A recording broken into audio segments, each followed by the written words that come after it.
guys, how are you doing? So this is Arvind from Explain Tech, and guys, in this video we're going to be doing the unboxing and have a first look at this S10 Plus. So it is in this prism white color, as you can see, and guys, it may be a late unboxing because this product was launched nearly 2 months from now, but I've done quite a lot of reviews and other pros and cons on this device, so thought of doing a late unboxing. So I'll do one thing, I'll just unbox this box and show you the contents inside and also the device.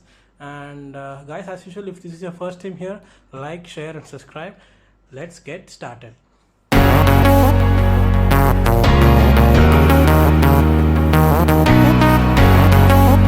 So guys, before unboxing and peeling off the seal, let me give you some technical specifications of this S10 Plus. So this S10 Plus is powered by the Samsung Zone Exynos 9820 processor, which is built completely on the 8nm process, and it's not built on the 7nm process like the Huawei's HiSilicon Kirin 980. We have the Snapdragon 855 and even the Apple's A12 Bionic chipset. So even though it's not built on that 7nm process, it's a power efficient and highly efficient chip when compared to Snapdragon variant of this S10 Plus. So let me open up the seal, I mean break the seal, and show you the contents inside. And as you can see, we have the specifications here.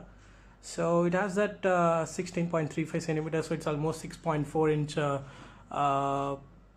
display, and it says it's having that super speed dual pixel 12 megapixel OIS and ultra wide 16 megapixel, and even we have 12 megapixel OIS for the telephoto lens. And it comes with the base memory of 128 GB, and we have the RAM of 8 GB. So let me do one thing, I'll just take the seal and show you how it performs. So that's how the seal comes up. Yeah, so it's already open. Let me take the hood up. There we go, 1 2 3. Yeah, there we have the beautiful Samsung Galaxy S10 Plus in that cover. Let me keep the box aside and come to the device. Yeah, it's that prism white. And guys, let me keep the device apart and show you what else we got inside the box. So we have that adaptive fast charging, which is still a 15-watt charger from Samsung. I don't know why they are bundling a 15-watt charger still, even though they have the latest 25-watt charger for their Samsung Fold smartphone and even for their budget smartphone called the Samsung Galaxy A70. So it's a great it's a very disappointing thing that the Samsung is still sticking with that 15-watt charger. We have the headset over here. So it's once again the AKG branded headset, and this time around we have all the accessories in the color of the device. So it's white everywhere now, and we have some extra ear tips for the earbuds for this AKG headsets, and we have the cable here. Let me take it out. Yeah, as you can see, we have the cable, and we do have the Type-C to USB adapter. So that's a nice thing that Samsung is including that in the box. So we have one more box inside here. Weird why they are kept there. So let me take that and show you what else we got inside. So as expected, we have the case. It's a TPU case, it's a flexible case from Samsung, and we have other booklets, the warranty card stuffs and other boring stuffs. I don't want to go deeply into that, so let me keep all these things aside and come to the device itself.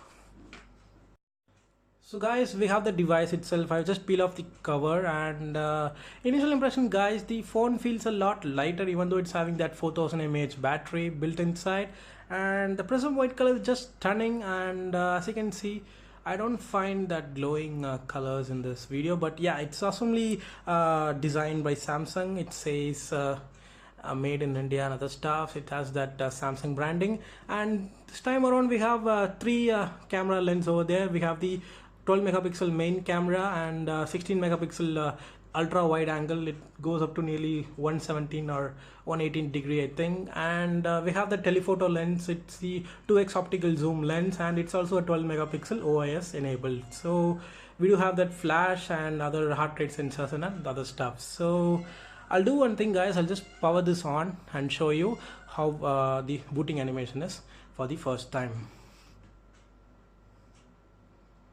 So it says Galaxy S10 Plus right over there.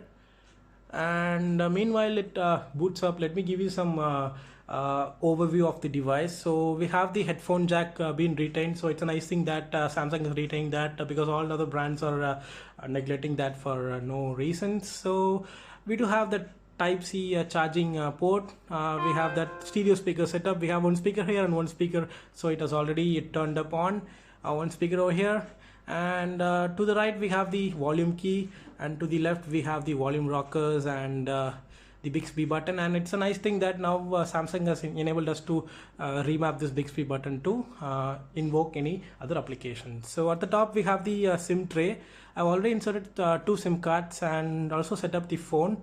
So we do have that punch hole notch, dual punch hole notch, and front we have the 10 megapixel shooter and 8 megapixel shooter for the depth sensing. So as you can see, the always on display is already turned on. So let me put the pattern. I won't show that. Yeah, as you can see, it says the phone is starting. And guys, to be frank, the display looks awesome in that beautiful wallpaper, and you know, it's one of the best displays in the smartphone brands. And let me do one thing, guys. I'll straight away go into the settings and show you the version of Android it's currently running on. So it's running on, I'll just reduce the brightness. It's getting too bright in the video. So as you can see, we have the latest Pi update, and we have the One UI 1.1. That's the latest UI from Samsung. We had the Experience UI, and now we have the One UI. So they have remapped the notification bar and other stuff. So it's now a snappy device, as you can see. So no lag or nothing. It's just as snappy as it should be, and yeah, no problems in that. So that's how it is. And guys, as I said before, it's really very steady and a lot heavier to hold in the hand, even that having that 4100 mAh battery inside there. So guys, Samsung was talking a lot about the camera in this device. So let me do one thing. I'll just fire up the camera app and show you the camera interface, and this is how it looks like. So this is the normal mode, and if you go let me check the shutter speed. Yeah, as you can see, it's quite fast. It isn't slow. So it's the depth sensor, as you can see. Yeah, it's once again very fast, not too slow like the previous Samsung devices. And we have the ultra wide lens. Oops, I've enabled the autofocus. Yeah, and as you can see, it's also very nice. It has that very ultra wide lens. Nearly it goes up to 123 degree of field of view. So once again, it's the normal, it's the telephoto lens, and it's the wide angle lens. So that's a nice photo camera utilization of lens by Samsung. And we do have the video mode, and in the video mode we can go nearly up to as you can see, yeah, we have that UHD. Yeah, as you can see, we have the 4K 60 FPS, and even for the front camera this time we have the 4K resolution capability. So that's a nice thing, and even first in this segment of smartphones to have 4K resolution for the front camera. And we do have the super slow motion, as you can see, and we do have also the separate slow motion. The super slow motion is all I think it's clocked at 960 FPS, and this is gonna be at 360 FPS. So we have the hyperlapse and other modes like live focus. This time around we have some other effects than the previous Note 9 like things. So we have the Pro mode, we have the panorama, and also we have the night mode this time. That's a nice thing that Samsung has added to their camera interface. We have food mode. I don't know what's that. I'll be checking that in the later part of the video. And we do have a dedicated Instagram mode, so we can just take a video and post it directly to Instagram. So guys, there we are, the always on display, and whatever message you get from any app in your device, you'll be notified here like this. The small icon will be displayed here. And guys, Samsung was also talking a lot about the fingerprint sensor in this device. It's relying on the ultrasonic fingerprint sensor, and not like the optical fingerprint scan sensor in the other in display fingerprint sensor smartphones. So as you can see, it's quite fast, it's blazing fast, but it should be the finger should be kept properly at the sensor. If you keep at some other places, it won't unlock, and even if your hands are wet or dirty, it won't open. So it's highly sensitive, but it's fast. To my testings, it was fast only, no problem with that. But I don't know why it's just thinking for some 0.5 seconds and then only opening the device. So guys, that's the quick unboxing of this Samsung Galaxy S10 Plus. I'll be doing a quick review and also dividing between pros and cons in the upcoming videos. So guys, if this is the first time here, as usual, like, share and subscribe this video. I'll see you in the next video. Until then, bye and goodbye from Aravind.